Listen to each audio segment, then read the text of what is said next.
Direction భాగంగా ఈరోజు ఒక ముఖ్యమైన విషయం తెలుసుకునే ప్రయత్నం చేద్దాం. సుప్రీంకోర్టు కీలకమైన జడ్జిమెంట్ ఇచ్చింది.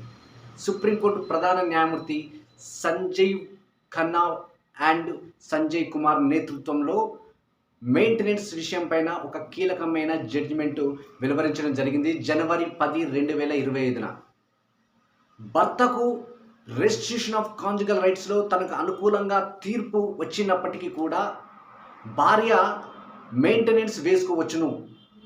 ఎందుకంటే భార్య కాంజుగల్ లైఫ్ కంటిన్యూ చేయకపోతే ఆ కంటిన్యూ చేయకపోవడానికి సహేతుకమైన కారణాలు ఉంటే తను మెయింటెనెన్స్ కేసు వేసుకోవచ్చును.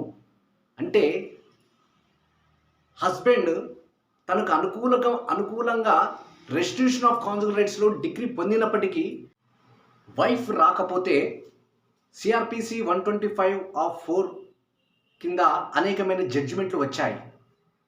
కోర్టు అనుకూలంగా అతనికి తీర్పు వచ్చినప్పటికీ సహేతుకమైన కారణాలు లేకపోతే ఆమె మెయింటెనెన్స్కు అనర్హురాలని హైకోర్టులు చాలా జడ్జిమెంట్స్ వచ్చాయి.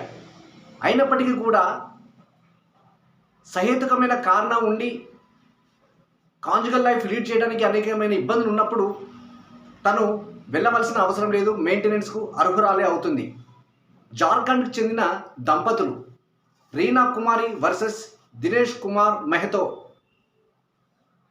ఆమె సుప్రీంకోర్టులో ఛాలెంజ్ చేయడం జరిగింది. సుప్రీంకోర్టు ఆమెకు అనుకూలంగా తీర్పు ఇవ్వడం జరిగింది.